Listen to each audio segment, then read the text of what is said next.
বলবো দুটো জিনিস জীবনে গ্রহণ করুন। এটি বলেই পাঠ বিশ্রাম। একটি হলো হরিনামকে জীবনে গ্রহণ করুন নিয়মপূর্বক, নিষ্ঠাপূর্বক, আর ভগবানের বিগ্রহকে একটু সেবা, জল তুলসী দেওয়ার মন করুন। 2-3 ঘন্টা কাটাতে হবে না, কৃষ্ণকে একটু জল আর তুলসী নিত্য দেন। শুধু মায়েরা দেবে এমন নাই, প্রতিদিন একটু করে ভগবত আরাধনা, ভগবত বিগ্রহ সেবা করুন। বড় বড় আচার্যরা যখন বৃন্দাবন নবদ্বীপ থেকে আসে দেখবেন বিগ্রহ নিয়ে আসে, তারা বিগ্রহ ছাড়া থাকতে চায় না। প্রতিদিন তাদের অর্চন। আপনি শুনুন, দীক্ষা নেওয়ার পরে কেউ যদি বিগ্রহ অর্চন না করে তার দীক্ষা ফলবতী হয় না, মন্ত্র ফলবতী হয় না। এই বিগ্রহ সেবার একটি দৃষ্টান্ত আপনাদের জানায়। আমাদের বৃন্দাবনে ষড়গোস্বামীর অন্যতম আচার্য বর্জ, এই ত্যাগ বৈরাগ্য মহাপ্রভুর মনোভীষ্ট পূরণকারী, রাগ ভক্তির যারা অধ্যক্ষ, যারা নিত্য নিরন্তর লুপ্ত বৃন্দাবনকে উদ্ধার করে ভক্তি সিদ্ধান্ত মঞ্জুষা মহাপ্রভুর কৃপা করুণা শক্তিতে প্রকাশ করেছেন, এদের মধ্যে অন্যতম রূপ এবং সনাতন। সময়ের অভাবে একটু দ্রুত বলে যাচ্ছে আমরা। এই রূপ বৃন্দাবনে বসে ভজন করতেন। ভজন করতে করতে হঠাৎ নয়ন মেলে দেখে শ্যামসুন্দর মুরলীমোহন ত্রিভঙ্গ মুরারি মনোহর মূর্তি দাঁড়িয়ে। সেই কিশোর মূর্তি দর্শন দিয়েই ছুটে গেলেন। আর উনি নাম করতে করতেই ছুটছেন গোবিন্দের পেছনে। একটা টিলার উপরে উঠে গোবিন্দ অদৃশ্য হয়ে গেল। এখানে একটা গাভীকে দেখলেন, আর সেই গাভী অন্য দোহনকর্তা ব্যতীত তার দুগ্ধটা খসে খসে পড়ছে সেই টিলার নিচে। রূপ গোস্বামী গিয়ে দেখলেন সাক্ষাৎ গোবিন্দজি প্রকাট হয়ে গেছেন ওখানে। আজকের যে গোবিন্দজি আমরা দেখি না, গোবিন্দজি আছেন কোথায়? বৃন্দাবনে নাই। বৃন্দাবনের প্রথম প্রকট বিগ্রহ হলো এই গোবিন্দজি, যেটা জয়পুরে আছে। সাক্ষাৎ ভগবান, যেগুলো কেউ নির্মাণ করেনি, ভগবান নিজে প্রকট হয়েছেন। এই প্রথম গোবিন্দজি প্রকট হন রূপ গোস্বামীর দ্বারা। আপনারা যারা বৃন্দাবনে গেছেন গোবিন্দজির মন্দির দেখেছেন, সেই মন্দির আজও বিশ্বে বিস্ময়কর। তো সেই শ্রীমন্দিরে গোবিন্দজি পূজা হতে লাগলেন, আর দেশ দেশান্তর হতে সকলে গোবিন্দজি সাক্ষাৎ বিগ্রহ, কথা বলেন, সেবা হাতে নিয়ে নেন, মুখে বদনে সেবা তুলে নেন রূপ গোস্বামীর। এটা দেখে সনাতন মনে, অর্থাৎ গোস্বামী পাঁচ সনাতনের মনে একটু কষ্ট হলো। সনাতন বলছেন, ও তুমি তাহলে রূপের হয়ে গেলে, আমার কাছে আসলে না। সনাতন গোস্বামী মনে মনে চিন্তা করছেন, তুমি রূপ গোস্বামীর কাছে প্রকাট হলে গোবিন্দজি রূপে। যেই মনে মনে কষ্ট পেয়েছেন, সনাতন গোস্বামী ভজন করতেন 24 ঘন্টার মধ্যে 20 ঘন্টা। ভাবা যায় ক ঘন্টা? 20 ঘন্টা হরিনামের মধ্যে থেকে অন্তরে রাগ অনুগা ভক্তির যুগল লীলা মাধুর্য স্মরণ করতেন। আচ্ছা, থাকতো বাকি 24 ঘন্টার মধ্যে কয় ঘন্টা? 4 ঘন্টা। তার মধ্যে কি করতেন শুনুন। তার মধ্যে উনি গিরিরাজ পরিক্রমা করতেন একবার।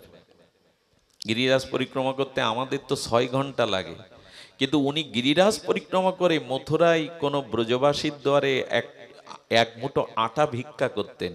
ওই আটাটা যমুনার জলে গুলে কান্ডা অর্থাৎ ঘুঁটেতে পুড়িয়ে লবণবিহীন ওইটুকুই পেতেন। আর ওই 4 ঘন্টার মধ্যে তার ঘুম, তার আহার, তার মাধুকরী, তার পরিক্রমা, কতটুকু তিনি ভজন করতেন? 20 ঘন্টা। আর যে বাড়িতে মথুরায় উনি ব্রজমণ্ডলে মাধুকরী যে মায়ের কাছে নিতেন, ওইখানেই পূজিত হতেন মদন মোহন। গোবিন্দ গোপীনাথ মদন মোহন। মদন মোহনও সাক্ষাৎ প্রকট বিগ্রহ। মদন মোহন পূজিত হচ্ছেন এক বৃদ্ধ মায়ের আলয়ে। যেই সনাতন মাধুকরী জয় রাধে বলে ভিক্ষার জন্য বুড়িমার দুয়ারে আসতেন, বিগ্রহে আনন্দে উজ্জ্বল হয়ে উঠত। বুড়িমা বলতেন, আরে সনাতন এলে বিগ্রহের গায়ে জ্যোতি বাড়ে কেন, আনন্দে হাসেন কেন উনি? ওই যে মনে মনে সনাতন চিন্তা করে যে তুমি রূপের হয়ে গেলে, আমার কাছে তো এলে না। সঙ্গে সঙ্গে বুড়িমাকে রাত্রি স্বপ্নে দেখছেন সাক্ষাৎ মদন মোহন, বুড়িমা তোমার আয়ু আর বেশি দিন নাই। আচ্ছা, তুমি যখন চলে যাবে আমাকে কার কাছে রেখে যাবে? আমাকে নিয়ে তো তোমার আত্মীয় স্বজনগুলো দ্বন্দ্ব বাঁধাবে, আমার বলবে। এক কাজ করো, যে তোমার কাছে ভিক্ষা করতে আছে সনাতন, ওর কাছে আমাকে দিয়ে দাও। বুড়িমা স্বপ্ন নয়, সাক্ষাৎ দেখেই কাঁদতে শুরু করেছেন। মদন মোহন, ও আমি আর ভালো করে সেবা তোমায় দিতে পারছি না। 56 ব্যঞ্জন দিয়ে নিত্য নিরন্তর তোমার অনুরাগে সেবা করে চলেছে, আমার সেবা তুমি নেবে না? এভাবে যখন ঝরঝর করে কাঁদছেন, পরের দিন স্বপ্নেতে আবার বলছেন, তুমি তাড়াতাড়ি চলে যাবে জগৎ থেকে, আমি তোমাকে বৈকুণ্ঠে নিয়ে নেব, আমি তোমাকে বৈকুণ্ঠে নিয়ে নেব, তোমাকে আমার চরণে স্বরূপ ধামে নিত্য পরিকার রূপে নিয়ে নেব, কিন্তু আমাকে কার কাছে রেখে যাবে? ওই গোস্বামীকেই দিয়ে দাও। পরের দিন যেই বলেছেন, গোস্বামীপাদ আসার সাথে সাথে বলছেন, বিগ্রহ নির্দেশ দিয়েছেন উনি আপনার কাছে সেবিত হবেন। বলে, বুড়িমা আমি নিয়ে কি করব? 20 ঘন্টা ভজন করি, 4 ঘন্টা সময় যায়, বিগ্রহ অর্চনের সময় নেয়। বললেন, তুমি না নিতে চাও, বিগ্রহ তো তোমার কাছে যেতে চায়। আমার কি মনে হয় জানেন, শুদ্ধ হৃদয়ে ভক্তি থাকলে আপনাকে ভগবানের কাছে যেতে হবে না, ভগবানই আপনার কাছে আসতে চাইবে। ভগবান বারবার নির্দেশ দিয়েছেন তোমার কাছে দিতে। আরে কি বলবো আপনাদের, বিগ্রহ হেঁটে এসে সনাতনের কোলে উঠল। সনাতন চেয়েছে নিয়ে যেতে, গিয়ে কি করলেন জানেন? ঝোপঝাড়ের মধ্যে গোবর লেপে মাটির একটা উঁচু ঢিবি করে একটা কাপড় দিয়ে ঢেকে বললেন, মন্দির বানাবো না আমি, থাকতে হয় এখানে থাকো। কি আশ্চর্য! ওই মাধুকরী আটা এনে যমুনার জলে লবণবিহীন কাণ্ডাতে একটু গরম করে দিয়েছে। 2 দিন বাদে মদন মোহন এসে বলছেন, সনাতন কি বলবে?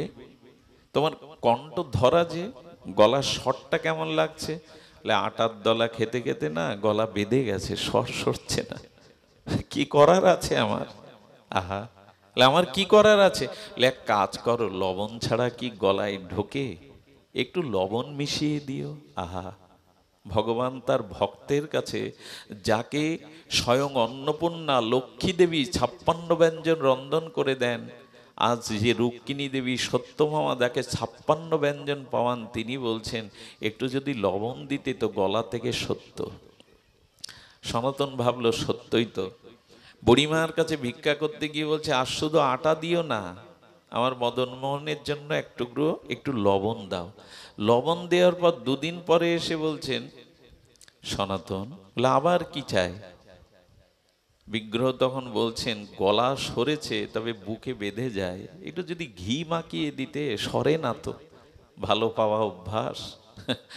বলেন, এইটুকু আমি করতে পারি, কিন্তু আর কিছু বললে আমার ভজন নষ্ট করতে পারবে না। দেখুন, ভগবানের থেকে এরা ভজনকে গুরুত্ব দিচ্ছে, কারণ ভজনের জন্যই তো তোমাকে পেয়েছি। পরের দিন একটু ঘি আনলেন ব্রজবাসীদের কাছ থেকে। ঘি আনার পর পরের দিন বলছেন, সনাতন একটু সবজি হয় না, একটু আলুটা পুড়িয়ে দাও, একটু সিদ্ধ করে দাও। বলছেন, তুমি এখন চলো। নিয়ে বুড়িমার ওখানে নিয়ে যেতে যাচ্ছে, আমি আর তোমাকে রাখতে পারবো না, এই ফরমায়েশ খাটতে খাটতে আমার ভজন যদি না হয়, তুমি বুড়িমার কাছেই থাকো। জড়িয়ে ধরে বললেন, আমাকে দিয়ে শোনা, আমি তোমার জন্যই প্রকট হয়েছি, যেটুকু পারো দিও। সনাতন চোখের জলে বলছেন, এর থেকে বেশি আমি দিতে পারবো না। ধনীর গৃহে যাও, যারা 56 ব্যঞ্জন দেয় তাদের কাছে যাও। আমি বৃন্দাবনে পড়ে রয়েছি তোমার ভজনের জন্য, তোমার চরণ চিন্তার জন্য। এসব করতে গেলে আমি ভজন নষ্ট করতে পারবো না। সেদিন কি করলেন জানেন? আরে সাক্ষাৎ মদন মোহন তখন যমুনা খরস্রোতা, এক সওদাগর দিল্লি থেকে বহু উপচার নিয়ে ব্যবসা বাণিজ্য করার জন্য আগ্রাতে যাচ্ছিলেন। ঠিক ওইখানে সনাতন যেখানে ভজন করতেন যমুনার পুলিনে, ওইখানে এসে চড়াতে বেঁধে গেল না সেই সওদাগরের বড় নৌকা, জাহাজের মতো নৌকা। যখন বেঁধে গেল তখন উনি চিন্তায় পড়েছে। বৃন্দাবন তখন অরণ্য, সেখানে মানুষ নেই, 2-4 জন গোস্বামীরা ভজন করেন, কাকে পাবো? আর এই চড়াইতে যদি বেঁধে থাকে, আমার ব্যবসা বাণিজ্য অর্থ সব নষ্ট হবে। যখন চিন্তায় কেঁদে ফেলেছে, এক কিশোর ছেলে এসে বলছেন, চিন্তা করো না, ওই যে বসে বসে রাধারানীর চরণ চিন্তা করছে, উনি যদি একবার তোমার এই নৌকার দিকে তাকায়, নৌকা সরে যাবে, যাও ওনার কাছে যাও। কে এসেছেন জানেন? সাক্ষাৎ মদন মোহনই এসেছেন ওনাকে বলতে। উনি দেখলেন যে বাচ্চাটা অদৃশ্য হয়ে গেল, ছুটে গিয়ে দেখছে সনাতন গোস্বামী বসে বসে অন্তর মনা অন্তর চিন্তায় জপ করছেন। রাধারানীর চরণ চিন্তায় রত, প্রণাম করে গিয়ে বললেন, হে গোসাই, হে মহাত্মা, আমি বড় বিপদে। নৌকাটা বেঁধে গেছে বালুর চড়াইতে। যখনই ওই কথা আবেদন নিবেদন করছেন চোখের জলে, সনাতন একবার তাকিয়েছিলেন নৌকার দিকে, সঙ্গে সঙ্গে নৌকাটা, এরা সাধারণ না, এরা মহাপ্রভুর পরিকর। যেই নৌকাটা সরে গেল উনি চরণে পড়লেন, গোসাই একটু যদি সেবায় আসতে পারতাম। আচ্ছা, আমার কাছে আসার কথা তোমাকে কে বললো? বলে, একটা কিশোর ছেলে গিয়েছিল, কি দেখতে তার গো, শ্যামল মূর্তি, ওই তো তোমার কথা বললো। হাত ধরে নিয়ে বলছে, চলো তো, এই ছেলেটা কিনা। তার মদনমোহন বিগ্রহকে দেখিয়ে বললেন যে হ্যাঁ, এই ছেলেটাই তো আপনার কথা বলল। উনি আগ্রাতে ব্যবসা করে ফিরে যাওয়ার সময় আজকে যে টিলাটা দেখেন যমুনার পল্লীর সনাতন গোস্বামী, যে বড় টিলাটা উনিই নির্মাণ করে দিয়েছিলেন। আর গোসাই, যেটুকু সেবা লাগে মদন মোহনের, আমাকে দেওয়ার সুযোগ দিন। এই করে মদন মোহন তার সেবার ব্যবস্থা করলেন। কিন্তু ঔরঙ্গজেব তখন বৃন্দাবনের অনেক মন্দির ভেঙেছেন, বিগ্রহ চুরমার করেছেন। নির্দেশ দিল মদন মোহন, আমাকে জয়পুরে রেখে এসো। গোবিন্দজিও গেল, গোপীনাথও গেল, নির্দেশ দিয়েছিলেন জয়পুর মহারাজের। জয়পুর মহারাজা এই সেবা করতে লাগলেন মদন মোহনের। মেয়ের বিয়ে দিলেন করলিতে। করলিতে মেয়ের বিয়ে যখন দিলেন, তখন মেয়ে বলছে, বাবা, মেয়েকে তো আমি রাজকন্যা, আমি তোমার কন্যা রূপে জন্মেছি, আমাকে শ্বশুরালয়ে যাওয়ার কিছু উপঢৌকন দেবে না? বলে, রাজ্য তো তোর মা, অর্থ সম্পদ সোনাদানা রাজ্য তোর, কি চাই তোর? বলেন, মদন মোহন চায়, ওটা না হলে আমি বাঁচব না। বলে, আমার প্রাণ নিয়ে নে মা, কিন্তু মদন মোহন ছাড়া আমি বাঁচব না। মেয়েটি বলল যে, বাবা, মদন মোহনই চায়। বলে, আমার প্রাণ নিয়ে নে, রাজ্য নিয়ে নে। কিন্তু একমাত্র রাজকুমারীর চোখের জলে মদন মোহনকে দিয়েছিলেন, সেই মদন মোহন আজও করলিতে অবস্থান করছেন। আমাদের সৌভাগ্য হয়েছিল গোপীনাথকে দেখার। গোবিন্দ 15,000 মানুষ সন্ধ্যাবেলা গোবিন্দজির সাথে আরতিতে কথা বলতে যান। কেউ হাততালি দেয়, কেউ গান গায়, কেউ কিছু বাজায়, কেউ কথা। এখন সাক্ষাৎ বিগ্রহ সমস্ত জয়পুরের রাস্তায় গাড়ি ঘোড়া আসবাবপত্র সব ফেলে এসে 15,000 20,000 লোক একসাথে গোবিন্দজিকে দেখে। আজও সাক্ষাৎ উনি। আজ একবার যাবেন, যদি যান কখনো জয়পুরে, আমাদের গোপীনাথকে, আমাদের গোবিন্দজিকে দেখে আসবেন। এখানে একটি ঘটনা বলেই পাঠ বিশ্রাম করি। করলিতে যেখানে মন্দির প্রতিষ্ঠা হয় মদন মোহনের, ওখানে বাইরের আঙিনা ঝাড়ু দেওয়ার জন্য একজন মুসলিম থাকতো, কালেখা তার নাম। কি নাম? কালেখা। যে মন্দিরের বাইরের যেগুলো ধুলাগুলো ঝাড়তো। আর ওই ধুলা ঝাড়তে ঝাড়তে কালিকা কি করতো জানেন? আরতি হলে অনেক গোপনে দূর থেকে মদন মোহনের দিকে তাকাতো। ওই যে দৃষ্টি পড়েছে না, তাতে কালেখার হৃদয়ে মদন মোহনের প্রতি ভালোবাসা, প্রেম এসে গেছে। ওইখানেই পড়ে থাকে, বাড়ি কম যায়। আর ভগবান তাকে কোনো সন্তানও দেয়নি। তার স্ত্রী বিরক্তি হয়ে বলে, হিন্দুদের এই দেবতাকে পেয়ে, এই ভগবানকে পেয়ে তুমি বাড়ির কথা ভুলে গেছো, সংসার যে করেছো তার কথা ভুলে গেছো। আমার যে ভালো লাগে, একবার দেখলে আমার ওখান থেকে আসতে মন চায় না। ভক্তমাল চরিত্র দেখে নেবেন।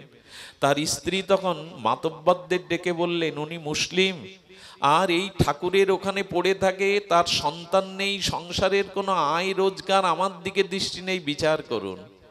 বললেন, কালেখা বললেন, আপনারা বিচারক মণ্ডলী, আপনারা এসেছেন, তবে দেখুন, আমি মদন মোহনকে না দেখে বাঁচব না। আমি ওখানে, আমাকে ঝাড়ু দিতেই হবে। সবাই যদি ত্যাগ করে যায়, তবু ওই দিকে তাকালে আমার আর কিছু ভালো লাগে না। এটাই প্রেম, এর কোনো যুক্তি নেই, এটার অন্য কোনো ধর্ম বিচার নেই। এটাই নাম প্রেম, এটাই ভালোবাসা, এটাই অনুরাগ। সন্তান না হওয়ার কারণে দোষ দিতে লাগলো। তুমি মুসলিম হয়ে মদন মোহনের জন্য চোখে জল ফেলো, তাকিয়ে দেখো, এই জন্য ঈশ্বর আমাদের কোনো সন্তান দেয়নি। এই অপমান বারবার তার স্ত্রী কটু কথা দিয়ে অপমান করতে থাকে। একদিন আরতির পর মদন মোহনকে বলছেন, মদন মোহন, আমার কোনো কিছু প্রয়োজন নেই, কিন্তু কলঙ্কটা তোমায় গালি দেয়, তোমাকে কলঙ্ক দেয়। তুমি পারো না একটা সন্তান দিতে? আমি আমার বলে দাবি করব না, জানবো এটা তোমার উপহার। তোমাকে গালি দিলে আমার ভালো লাগে না, তুমি একটা কিছু করো না। ওই বৎসরই তার স্ত্রী সন্তান সম্ভবা হলেন, সন্তান জন্মালো। তখনই তার স্ত্রীর বিশ্বাস এলো, না যার কাছে যায় তার কোনো না কিছু আছে কৃপা। তখন থেকে আর বাধা দেয় না। ছেলেটা ধীরে ধীরে 5 বছর বয়স হলো। কি বলবো আপনাদের, সর্পাঘাতে ছেলেটা মারাই গেল। কালেখা মন্দিরের আরতি দেখতে অধিকার নেই, অনেক দূরে দাঁড়িয়ে মদন মোহনের দিব্য আরতিতে চোখের জল ফেলেন। কেন ফেলেন তা তিনি নিজেও ব্যাখ্যা জানেন না। একেই বলে প্রীতি, একেই বলে প্রেম। সেই বিগ্রহকে দেখতে দেখতে কাঁদছে, তার স্ত্রী কাঁদতে কাঁদতে গ্রাম প্রতিবেশী ছেলেটা চরণে দিয়ে বলছে, ওদিকে তাকাও, ওদিকে কাঁদো, ছেলে মরে গেছে, ছেলে দেখার তোমার সময় নাই। সবাই যখন কাঁদছে, মৃত পুত্রের দিকে তাকিয়ে, পুত্রের দিকে তাকিয়ে কাঁদছে না। মদন মোহনকে বললেন, যদি দিয়েই ছিলে, কেড়ে নিয়ে কেন আবার অপমান সইবে তুমি? ওরা আমাকে গালি দেওয়ার সাথে সাথে তোমাকেও গালি দেবে। কিছু একটা দেখো না, কিছু একটা করো না, যাতে ওদের বিশ্বাস তোমার উপর আসে। কি বলবো আপনাদের, মদন মোহনের চোখ থেকে একটা দৃষ্টি বেরিয়ে ছেলেটার ভেতরে প্রবেশ করলো। ছেলেটা সঙ্গে সঙ্গে পুনর্জীবন পেয়ে কালেখাকে জড়িয়ে ধরল। সেই দিন গ্রামবাসী, তার স্ত্রী দেখল সত্যিকার মদন মোহনকে ভালোবেসেছে কালেখা। ওইখান থেকে সারাটি জীবন তিনি ওখানেই পড়েছিলেন। আচ্ছা, মদন মোহন জানে না ওকে, কালেখাকে, কিন্তু ভালোবাসার কোনো জাত নাই, ভগবত প্রীতির কোনো জাত নাই। আজও এটা হয়, আজও এটা হয়। আমি এই জন্য ঘটনাটি বললাম। ঘরে ঘরে আজ নিতাই গৌর, গোপাল বিগ্রহ সবাই কিনে এনে রেখেছেন। প্রকৃত তাকে সেবা করেন তো, তাকে নিজের মনে করে হৃদয়ের অনুরাগ দিয়ে যদি তাকে সেবা করতে পারেন, তখনই আপনার জীবন সার্থক হবে। কৃষ্ণকে জল তুলসী দেয় যেই জন, তার ঋণ শোধ করিতে কৃষ্ণ করেন চিন্তন। চৈতন্য চরিতামৃতে বলছেন, যদি গোবিন্দকে একটা তুলসী জল কেউ ভক্তি সহকারে দেয়, গোবিন্দ বললেন, আমি তাকে কি দিয়ে ঋণ শোধ করব চিন্তায় পড়ে যায়। আমার বৈকুণ্ঠে, আমার স্বরূপ ধামে তাকে দেওয়ার মতো কোনো বস্তু আমার ঘরে নেই। গোবিন্দ বললেন, ওই ভক্তের ঋণ শোধ না করতে পেরে আমি নিজেকে চিরদিনের মতো বিক্রয় করে দিই ওই ভক্তের কাছে একটা তুলসী পাতা জল।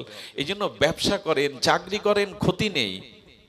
একটু স্নান করে এসে একটু ফুল তুলসী গোবিন্দকে, রাধারানীকে দিয়ে যেন কাজে। এইটুকুই তিনি চাইছেন। বাবার নাম প্রতিষ্ঠা করে গেল। কিন্তু আমি আপনাদের অনুরোধ করব, এই হরিনাম তখনই কাজে আসবে যখনই হরিনামকে উনি বলে গেছেন আমরা নিরপরাধে করতে পারবো। কিছু অপরাধ নেবেন না। নামকে সাধারণ বোধ করায়, সাধারণ চিন্তা করায় আমাদের নাম ক্রিয়া হচ্ছে না। নামকে গুরুত্ব দিন। আমি কি বলবো, নাম আজ হচ্ছে বটে, কিন্তু নামের যে গুরুত্ব, নামের যে মহিমা, নামের যে তত্ত্ব, এটি যদি হৃদয়ে ধারণ না করে নাম গ্রহণ করেন, তবে নাম প্রভু কৃপা করতে এসেও ফিরে যাবে, কৃপা করতে পারবে না। ভগবান এই কথাও বলেছেন, দেখুন শিক্ষাষ্টকে বলেছেন, নামাংনাকারী বহুদা নিজে সর্বচক্তে স্ত্রাপিতা। ভগবান বললেন সকলের রুচি সমান নয়। ভগবানের এই জন্য বহু নাম, আর বহু নামের মধ্যে ভগবান তার সমস্ত কৃপা শক্তি স্ত্রাপিতা, নিয়মিত স্মরণে ন কালো। ভগবানের নাম স্মরণের জন্য বিশেষ কোনো কাল নাই।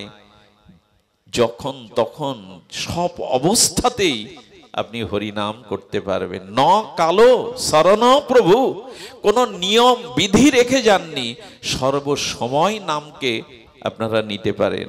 এতাদৃশী তব কৃপা ভগবান মপাপি দুর্দুর্ব মদিশজনে নানন রাগ। এত কৃপা নামের মধ্যে ভগবান দিলেন, অথচ আমার অনুরাগ হলো না। কজন মানুষ আমরা 4 মালা প্রতিদিন জপ করি, কজন মানুষ আমরা দোকানে অফিসে অবসর সময়ে জিহ্বাটাকে হরে কৃষ্ণ ধ্বনিতে নাড়াই।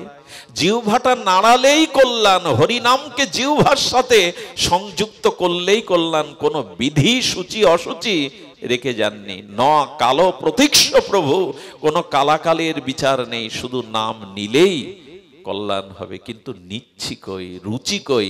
কি বললেন? আমার দুর্দৈর্য, আমার দুর্ভাগ্য, নান অনুরাগ, সেই নামে আমার রুচি হলো না। রামচন্দ্রের বনবাস হবে, রামের নামের কখনো বনবাস হবে না। আরে দশাননের সামনে, রাবণের সামনে রাম নিজে দাঁড়িয়ে যুদ্ধ করেছে, রাবণের প্রেম ভক্তি হয়নি। কংসের সামনে, দুর্যোধনের সামনে কৃষ্ণ কতবার গেছে, কিছুই হয়নি। অথচ ভগবানের নাম নিয়ে আজ অজামিলের মতো অজামিল উদ্ধার হয়ে গেল। ভগবান সামনে থাকলে হবে না, যদি তার নামে রুচি না হয়, প্রেম হবে না। কংসের হলো, দুর্যোধনের হলো, রাবণের হলো। সামনে ভগবানকে দেখলে কি হবে? নামে রুচি না হলে, প্রেম না হলে ভগবানকে পাওয়া নয়। তাই নামান্নাকারী বহুধা নিজে সর্বশক্তি স্থাপিতা, সমস্ত শক্তি নামের মধ্যেই দিয়ে গেছেন, শুধু নামটা গ্রহণ করা দরকার। অনুরোধ করে বলি, কাল এখানে সন্ধ্যায় বা যখন নাম শুনতে আসেন, দয়া করে এখানে পাঁপড় ভাজা খাবেন না, এখানে বাদাম ভাজা খাবেন না, নামের আসরে কেউ সাংসারিক গল্প করবেন না। এই অপরাধ কিন্তু আপনি খণ্ডাতে পারবেন এরকম কোটি যজ্ঞেও, যদি নামের চরণে অপরাধ করে বসেন। কাঠিপাড়াবাসী অনেক দিন থেকে যজ্ঞ করছেন, অনেক দিন থেকে এই 16 প্রহার বয়ে চলেছে। কিন্তু আমার একটা কষ্ট কোথায় জানেন? যজ্ঞ করে যদি আমাদের পরিবর্তন সংস্কার না হয়, একটু প্রসাদভোজী না হতে পারি, একটু মালা তিলক না নিতে পারি। আমি যশোরে এক জায়গায় পাঠ করতে গিয়ে শুনলাম 64 বছর ব্যাপী যজ্ঞ হচ্ছে, অথচ অনুষ্ঠানের পরে ভগবানের বিগ্রহ সেবা প্রসাদভোজী পরিবার ওই গ্রামে একটাও নাই। কি হলো 64 বছর যজ্ঞ করে? 64 বছর যজ্ঞ হচ্ছে, একজন মানুষও প্রসাদভোজী হয়নি, একজন মানুষও তিলকমালা নিয়ে ভগবানের দিব্য সেবা করে না। বৈষ্ণবরা সেখানে কিছু পেতেই পারলো না। তো 64 বছর হলোটা কি? আমারও প্রশ্ন আপনাদের কাছে। নাম যজ্ঞ হচ্ছে, মানুষ আনন্দ মিলন, এখানে মিলন মেলা হবে, কিন্তু আমার জীবনের কি পরিবর্তন হলো? আমি কি এই আসর থেকে নামটা হৃদয়ে সংকল্প করে নিলাম যে কাল থেকে নাম করব? সুধীবৃন্দ, এই জন্য নামে রুচি আনুন, অনুরাগ আনুন। কাঠিপাড়ার এই শ্রীমন্দির দর্শন করে আমাদের হৃদয় ভরেছে। এখন দরকার ভাগবত অনুশীলন, সেবা। এই যজ্ঞ পরিপূর্ণ হোক, এই যজ্ঞ সফল হোক, সফল হোক। দুরাগত সমস্ত ভক্ত যারা হরিকথা শ্রবণ মানসে এসেছেন, আবারও আপনাদের সুদীর্ঘ ভাগবত জীবন প্রার্থনা করে আপনাদের চরণে আজকের এই হরিবাসর তিথিতে আবারও দণ্ডবাদ প্রণতি জানিয়ে আজকের মতো হরিকথার এখানেই বিশ্রাম। শ্রীগুরু প্রেমানন্দে।